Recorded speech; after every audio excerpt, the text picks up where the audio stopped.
All right, this is a problem dealing with buffers. Remind ourselves of definition of a buffer. They contains high and relatively equal concentrations of a weak conjugate acid-base pair.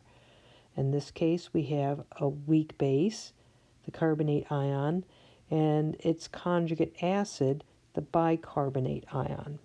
Now the question is asking about buffer capacity.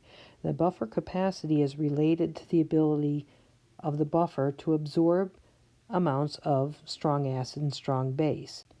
Higher concentrations of your weak conjugate acid-base pair correspond to a higher capacity.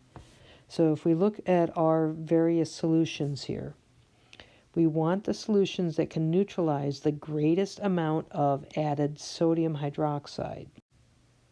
Now when we add hydroxide to this buffer, or any buffer, it's going to react with the acid part of the buffer. In this case, the acid part of the buffer is the bicarbonate. So we're going to choose the solution that has the greatest concentration of the bicarbonate ion, choice B here.